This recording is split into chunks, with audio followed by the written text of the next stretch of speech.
Midnight Madness by JeryLyn Harrington. I was sitting by my phone, waiting for the call. I was listening to the stereo when the sound came from the hall. The hair on the back of my neck stood up real stiff when the second sound came from the hall, like rocks falling from a cliff. I rose from my chair, starting to walk from the room towards the hall door, when I saw the shadowed outlines pass and counted their number. There were 4. I stood still as the clock struck midnight, the room changing before my eyes as they opened in fright. I wanted to run, but my feet were stuck to the floor, not remembering movements as they had just moments before. The clock finished with the 12th chime, and on the final stroke came the low, eerie voice. I turned slowly as it spoke. My name is Midnight Madness, for some a terrible sight to behold. Before the next words left the ugly female apparition's lips, its total image changed to beauty, from its head to its feet and ending at its fingertips. But for the others, a wondrous sight, for those, endless pleasures untold. Its voice, with these last words, softened with sweet enticement as it glided across the floor, motioning for me to follow as it glided through the open door. My feet remembered their movements. I followed close behind, the apparition's beauty imprinted in the corridors of my mind. The apparition's movements took her to the bottom of the warped stairs, but before I could join her there, she turned to me and stared. Her graceful arm raised, her slender, curved finger pointed. My eyes followed her finger to a figure bent over as if double-jointed.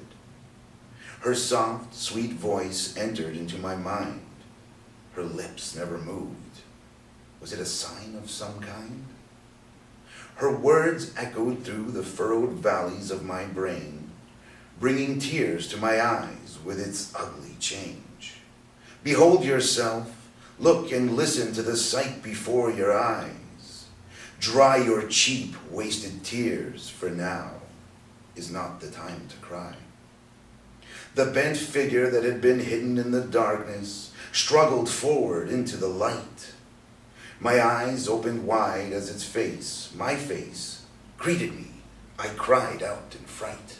I stumbled backwards, my eyes fixed, as it struggled forward to follow me. Its voice was mine, only younger. How could this be? The words were painful with the memories they recalled, my retreating feet taking me backwards down the crooked hall. Look at me, sir. Behold yourself from a lad to a teen.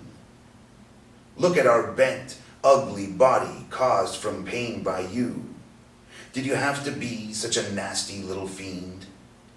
Remember, as only you can, those that touched our wicked hand.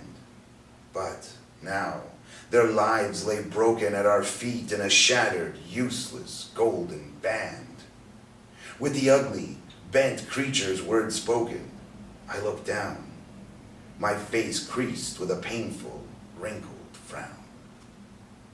At the bent figure's feet lay wealth in the form of shattered gold, useless to me with the memories that lay hidden in its many folds.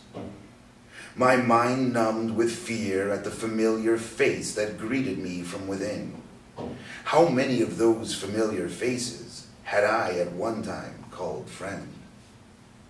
I moved backwards down the warped hall, my feet stumbling on the warped boards, making me fall.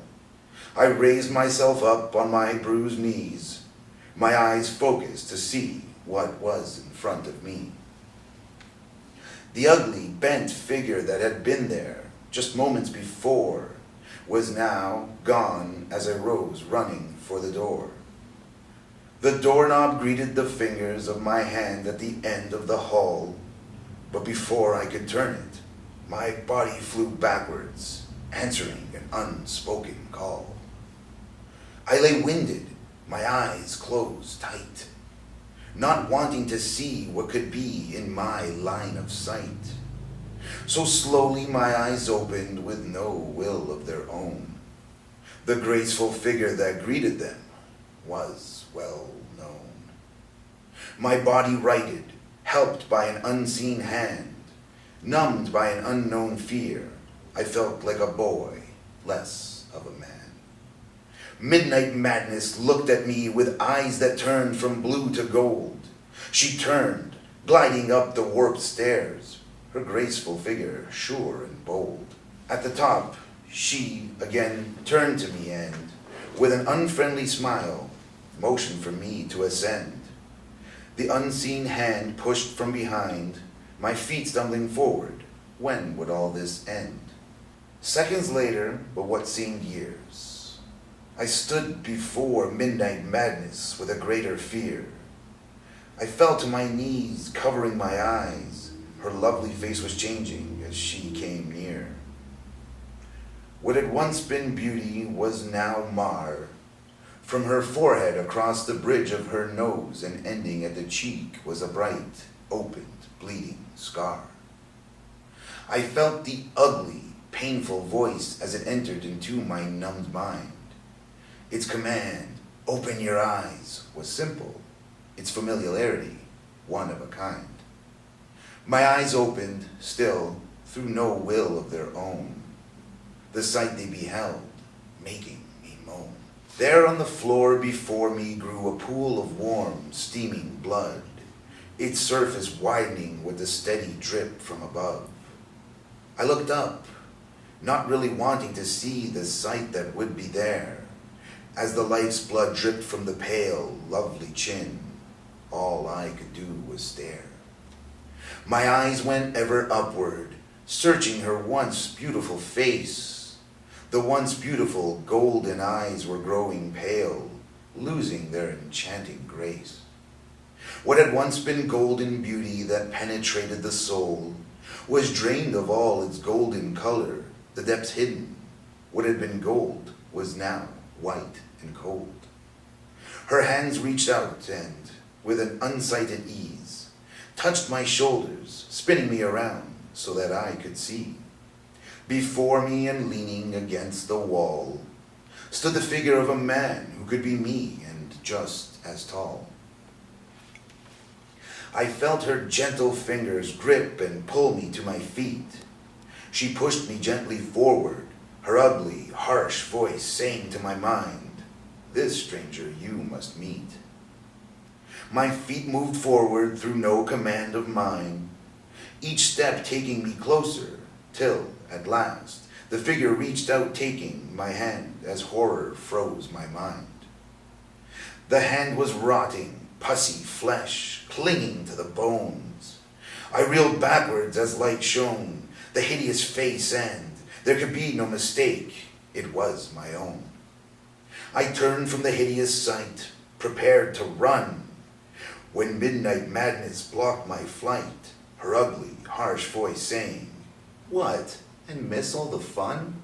With her harsh words spoken, my flight ended, no escape to make me free, as, once more, she approached, turned me, and from the approaching, rotting figure I could not flee.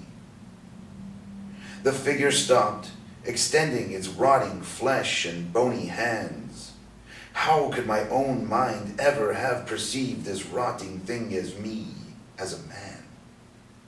From the top of its head to the tips of its toes, it stood covered with gold as its bony hands reached out for me, their movements bold.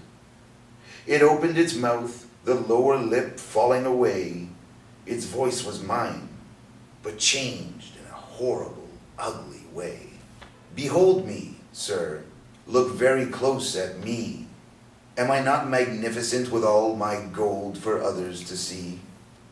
It bent its rotting figure forward and with its gold-encrusted, bony, rotting fingers pulled me to my feet. I closed my eyes where I stood, not wanting our eyes to meet. The voice came, again, more horribly ugly in its tone, the words speaking truth, My mouth opened in a horrible, painful moan. You started young to collect all this wealth to hold, and, using others' lifeblood, you are, now, frightened because you find it's all so cold. My eyes opened wide with the question it had asked, not seeing its face, but once familiar figures of men and women from my past. The figures that passed became a count untold to me in numbers, their faces so familiar, recounting each of my life's selfish, spiteful blunders. My own life suddenly became very precious to me. I turned to run from all the familiar figures. My only thought was to flee. I froze in my haste as my feet were lifted from the floor. I was pushed upwards through the attic's open door. I continued slowly upwards till the attic door closed with a bang, my mind closing itself off from my body's sudden physical pain. I took a deep breath before I looked around. All the stuff encountered was familiar, but one thing to be found. The figure stood with its back to me. It was looking out the attic's window. I wondered what it could see. The figure stood motionless, clothed in a monk's cloak, a sickle in its bony hand. My mind numbed as it turned and spoke. The bony hand that gripped the sickle did not belong to the face. The face belongs to midnight madness, her white, cold eyes pulling me forward in a slow, painful haste. This night you summoned, beckoning me to appear. I come as you summoned. Now is the time that you face your real fear. What was left of the lovely flesh of her face fell away, the true figure before me, making me dizzy, making me sway. I fell forward onto my knees, my mind not believing what my eyes could see. My face contorted with a horrible frown. I screamed in silence. Death stood before me, staring down. I felt the pain, again, my body growing cold, remembering the earliest taste of a wine so sweet, and the cruel words spoken to the woman in a moment of cruel, possessive heat. The woman's face became clear, like a figure etched in crystal for me. She had said she loved another, had wanted to go away from me, and had wanted to be free. I had defeated my rival for her as I had others in the past. I had taken untold, cruel pleasure as I watched him fall, breathing his last. My memories ended when death's harsh words entered my mind, the voice so different, like no other kind. Behold yourself and see, your cruel ways have finally caught you up. The poison that you drank was more than enough from your deceiver's cup. Death's bony finger pointed to a figure with no face, its body worm-ridden, lying in a casket's wooden embrace. I picked up a pole that lay near me on the floor, hitting at death's head, escaping and running to the attic's door. Down the stairs I ran in great haste, meeting the other me's in the hallway with their hateful, rotting waste. Down the stairway and into the room where I should be, I found the near lifeless body sitting in the chair, knowing that it was me. Within moments, all was as it had been before, as I sat in the chair, staring at the darkness outside the door. My breathing was painful, very hard for me. My life's force was ending, bringing what would be. The music on the stereo was coming to an end. My phone call had been wasted. Nowhere did I have a friend. As the last breath left my now chilled body, I saw the figure of death enter the door for me. Its harsh but now familiar voice saying, "Come, it is time for us to leave."